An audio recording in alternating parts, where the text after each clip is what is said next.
Olá, amigos do canal de Olhos Bem Abertos. Sou a Nízia Ontem e prosseguindo com o assunto que nós estávamos vendo no episódio anterior, onde eu falava que Jesus, ele estava explicando que ele era quem ele era e que ele fazia tudo aquilo que o Pai havia dito para ele fazer. E dizendo que ele sozinho não podia nada, mas que o Pai dava a ele vamos dizer assim, a autoridade para ele realizar as coisas que ele realizou. E também assim, uma coisa que Jesus estava explicando é que como zombavam de Jesus por ele falar desse Pai, e até achavam que ele era arrogante em se equiparar com esse Pai, porque quando ele diz eu e o Pai somos um, então o tiveram como um homem arrogante, prepotente e havia cometido então algo muito grave, que era se equiparar a esse Pai, sendo que eles nem pronunciavam um nome. Eles falavam Adonai quando eles se referiam ao Criador. Jesus não se equiparou em força, grandeza, inteligência e principalmente a onipotência do Criador, mas sim daquele que o enviou, que também é obediente às leis naturais, as leis divinas. Então, isso, quando não é compreendido, vem uma confusão muito grande e ela transborda em todas as denominações cristãs. Então, Jesus ele faz muito claramente essa distinção de quem é ele e ele está se comunicando com esse Pai, e ele e o Pai são um, porque tinham plena conexão, plena objetividade na obra e na missão em relação à humanidade da Terra. Então Jesus fala assim que ele não buscava a glorificação, que ele não buscava se exaltar. E aí ele começa a mostrar uma outra história, um pouco também, vamos dizer assim, que não é bem definida e entendida. Então, quando Jesus começa a falar assim, eu não posso de mim mesmo fazer alguma coisa. Como eu ouço, assim eu julgo, e o meu juízo é justo, porque a justiça tem que ser implantada na terra, e a justiça é bem diferente daquela que é praticada, que é se você tem que pagar. Justiça é você não ter que pagar por você ser um homem justo, uma pessoa justa, um ser justo, uma mulher justa. Então, é isso que ele está falando aqui. E daí ele continua falando, porque eu não busco a minha vontade, mas a vontade daquele que me enviou. E aí ele fala, se eu testifico de mim mesmo, ou seja, se eu mesmo falo bem de mim mesmo, o meu testemunho não é verdadeiro. Então, se ele fosse arrogante, tudo aquilo que ele falava, então não era verdadeiro. Mas ele começa a falar aqui, ó. Há outro que testifica de mim, e sei que o testemunho que ele dá de mim é verdadeiro. Então, existe uma outra pessoa que também veio testificando de Jesus. Vós mandastes a João e ele deu testemunho da verdade. Então aqui ele vai falar de João, como nós ficamos conhecidos, João Batista. Então ele fala que João ele vinha dando testemunho. Testemunho significa uma aclamação, significa uma divulgação. Eu, porém, não recebo nenhum testemunho ou um endosso de homem, mas digo isso para que vocês se salvem. Então ele começa a falar novamente de João. Ele era a candeia que ardia e iluminava, e vocês quiseram alegrar-se por um pouco de tempo com a sua luz. Porque no começo que João Batista chegou, anunciando que viria o Messias, então eles ficaram todos assim, felizes na expectativa do grande Salvador que viria para livrar Israel e, enfim, tornar Israel talvez uma potência, né, que poderia até dominar todo o mundo.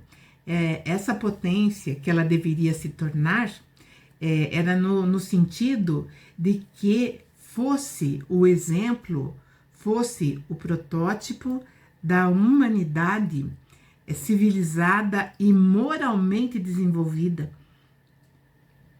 Seria o exemplo a ser dado para tantas outras nações, mas falhou, porque se nós voltarmos um pouco e olharmos a história no Antigo Testamento, nós veremos que eles se voltaram realmente para aquele que pratica exatamente o contrário das propostas e daquilo que Jesus vem nos ensinando. Então, voltando a falar de João, então João trouxe por algum tempo aquela expectativa muito grande desse Salvador que viria. Mas eu tenho maior testemunho do que o de João. Então ele fala, ainda, além disso, ele tinha um testemunho que era maior do que o do João. Porque as obras que o Pai me deu para realizar, as mesmas obras que eu faço, essas sim falam por mim, ou testificam de mim, em que o Pai me enviou. Foi para fazer essas obras que ele veio. E as obras, na verdade, é uma única obra, que é abrir, né, os canais do discernimento do ser humano, fazer com que a visão tenha um alcance muito maior, que a audição possa realmente filtrar e ouvir as suas palavras, as suas orientações, qual caminho a seguir. E aí ele continua falando, e o Pai que me enviou, ele mesmo testificou de mim. Ou seja, ele me deu essa obra, ele me deu essa missão. Vocês nunca ouviram a sua voz, nem viram o seu parecer. Ou seja, não ouviram a voz e nem as orientações, que é o seu parecer, nem as admoestações, nem as orientações, mas ele sim, ele, o filho do homem, sim, ele ouviu tudo isso e, como ele disse, esse é o meu alimento. E aí continua, e a sua palavra permanece em vocês. A sua palavra não permanece em vocês, porque naquele que ele enviou, vocês não acreditam. Porque em mim, vocês não acreditam, vocês não me enxergam como aquele que vai, o grande transformador. Porque é essa a grande proposta do Mestre Jesus, é a grande transformação. Ele prossegue falando, vocês examinem as Escrituras, porque vocês cuidam ter nelas a vida eterna, e são elas que testificam de mim. E aí, novamente, nós vamos pensar o que Jesus falou sobre isso. Examinem as Escrituras, examinem aquilo que já foi escrito, aquilo que está lá, que todo mundo fala erroneamente, o Velho Testamento, quando na verdade ele é o Antigo, porque ele foi escrito antes do Novo Testamento, e é ali que é guardado todas eu digo assim, a caixa eu não vou nem falar de surpresa, de revelações que Jesus está falando aqui. Examinem as escrituras, porque vocês vão ver que ali elas falam sobre a vida eterna. Então, Jesus não fala sobre a imortalidade. Jesus só fala em eternidade. Porque Jesus veio ensinar a humanidade a caminhar dentro da eternidade, assim como ele caminha. Assim como ele sempre está. Por isso que ele disse, estarei convosco até o fim dos dias. Porque não tem como, quando nós criamos uma conexão, de ter uma ruptura. Não tem como. Então, nós estamos aprendendo a sentir essa ligação com esse nosso mestre, que vai, né, a cada dia nos mostrando o caminho da maturidade. Lógico que com a nossa permissão, com a nossa vontade. Porque Jesus, ele tem uma passagem que ele fala, eis que estou à porta e bato. Então, ele não é invasivo. Nós temos que permitir a sua entrada. E quando nós abrimos a porta, então ele entra. E é isso que ele está falando aqui. E vocês não querem vir para ter esta vida eterna. E somente chegando até ele é que nós descobriremos esta vida eterna. Muitos acreditam ainda dentro do cristianismo que quando ele fala dessa vida eterna, significa uma conversão. E não é verdade, não é conversão, é a compreensão. É a maneira de enxergar, é a maneira de senti-lo em nós. E é dessa forma, quando nós nos aproximamos das verdades que Jesus nos traz, nós passamos também a fazer parte do Pai ou do Criador. Então, nós podemos falar, eu e Jesus hoje somos um, porque focamos e olhamos para o mesmo objetivo e trabalhamos em prol daquilo que tem que ser realizado no nosso mundo, mas principalmente, né, dentro do ser humano, no seu íntimo, a renovação, a expansão da consciência, um olhar diferenciado. Então, é por isso que Jesus fala. Mas aí Jesus fala assim, mas eu conheço bem vocês, que não têm em vocês o amor de Deus. Não tem. Porque desconhecem, ou desconhecemos, nós não sabemos. É como se nós tivéssemos, eu estou falando nós assim, no sentido de humanidade. É como se nós estivéssemos dando braçadas no mar completamente poluído, sujo, onde nós vamos sobrevivendo e muitas vezes perecendo ou sendo arrastado, ou seja, levando, né, do jeito que vem, nós vamos levando. Não tem como nós termos uma atitude diante de tudo isso que Jesus fala. Aí ele fala, eu vim em nome do meu Pai. Mais uma vez ele está falando, e vocês não me aceitam, mas se outro vier em seu próprio nome, esse sim vocês aceitarão ou aceitam. E é verdade. E muitas vezes nós acreditando, ou quando acreditamos que estamos do lado, ou vamos dizer assim, fazendo parte daquele grupo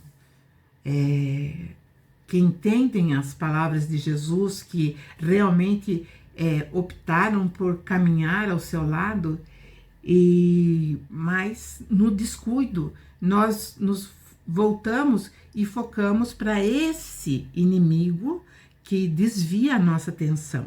É por isso que Jesus também vai falar sobre aquela ovelha que vai se distanciando do pastor. E ela passa a não ouvir mais a voz do pastor. E aí vem o ladrão e começa a subtrair essas ovelhas que estavam distraídas e levando para um rebanho onde realmente o caminho será de perdição. Então, quando nós mergulhamos nesse Evangelho de Jesus, nós começamos a ter um entendimento muito mais ampliado de tudo o que ele nos trouxe. Eu digo que é a maior riqueza que o planeta Terra contém. São essas orientações. E não são as riquezas materiais que aqui tem, que são abundantes na Terra. Por incrível que pareça, num lugar onde existe tanta miséria, tem tanta riqueza material, que é perecível, porque não vai sobreviver. Assim como todos os sistemas solares, todas as grandes estrelas, um dia vão chegar no seu declínio final. E o ser espiritual, não, ele vai prosseguir. Então, as palavras e os ensinamentos de Jesus é realmente para aqueles que compreendem que existe, sim, um caminho que nós devemos trilhar, e nós vamos ter que aprender a trilhar esse caminho de uma forma ou de outra, que vai nos levar a outros, vamos dizer assim, outros continentes dimensionais. Eu não estou falando em continente de território, continentes dimensionais. E tudo isso que ele veio fazer foi nos preparar para esse momento. Essa é a grande salvação que ele nos oferece. Mas essa salvação está diretamente ligada com a nossa vontade, com o nosso despertar e, lógico, vigiando sempre e orando para que nós não tenhamos os desvios, para que nós não sejamos atraídos por chamados sedutores que vão nos levar aos caminhos da perdição. Então Jesus vai continuar falando assim: como podem vocês acreditar recebendo honra uns dos outros e não buscando a honra que vem só de Deus, daquele que o enviou? Não cuidem que eu vim acusar vocês para com o Pai. Ele não veio, então, ele não veio nos acusar de nada. Olha só que maravilha. E ele continua dizendo: e há um que acusam vocês, Moisés, em quem vocês esperam. Quando Jesus veio, ele veio trazer uma renovação daquilo que Moisés trouxe. No período de Moisés existia todo um problema, vamos dizer assim, geopolítico mesmo, que não tem muito vínculo com a religião. Era um exílio que esse povo de Israel estava tendo, que foi como se fosse uma armação até isso lá atrás. Provavelmente eu vou falar assim, começou isso lá 1300 antes da Era Comum. E culminou isso, né, com um povo, não, acho que foi até mais, vou dar um chute, entre 1400 e 1200. E aí começa então a retirada desse povo que vivia no Egito, tinha perdido as suas tradições quase, haviam esquecido as suas origens. E então, quando Moisés retira esse povo, que faz toda aquela travessia pelo deserto, para eles retomarem, ouçam bem, retomarem a terra prometida, que era a Canaã. Então, Moisés, ele impôs as leis. Nós, às vezes, pensamos que foi apenas o decálogo, mas se nós olharmos, como ele diz, né, as escrituras, nós vamos ver que são muitas leis. E quando Jesus veio, ele veio, assim, aglutinar todas essas leis. Ele veio diminuir o nosso fardo. Então, ele veio nos trazendo uma liberdade, contanto que nós observássemos apenas um mandamento, que é amar a Deus de todo o nosso entendimento, de todo da nossa alma, e amar ao próximo como a nós mesmos. Então, quando Jesus ele traz esse novo mandamento, aquele lá de trás, ele ficou obsoleto, porque esse seria o mundo justo, o mundo dos justos. E aí Jesus fala também, porque se vocês acreditassem em Moisés, vocês também acreditariam em mim. E porque ele já me conhecia. Então, aqui, nesse versículo, fala que Moisés falou sobre Jesus. Em determinado momento, Moisés falou sobre Jesus e eles se conheciam. Tanto que se conheciam que houve um encontro no monte, provavelmente no Monte Tabor, onde Moisés e Elias vieram conversar com Jesus, um pouco antes da crucificação. Mas se vocês não acreditam naquilo que Moisés escreveu, como que vocês vão acreditar nas minhas palavras? Porque se aquelas palavras que Moisés escreveu, eu ditei, eu falei. Então é isso. O desconhecimento nos leva sempre a cavernas escuras, onde nós podemos, sim, nos perder nesses meandros e até, vamos dizer assim, sucumbir pelos caminhos muito obscuros e perigosos dessas cavernas. Então, é hora de nós abrirmos nossos olhos e raciocinarmos friamente o que nós queremos, para onde nós queremos ir. Então, essa é a nossa reflexão da semana e peço que vocês curtam o vídeo, compartilhem e deixem o seu like. E nos veremos então na próxima semana. Uma ótima semana. Um beijo a todos.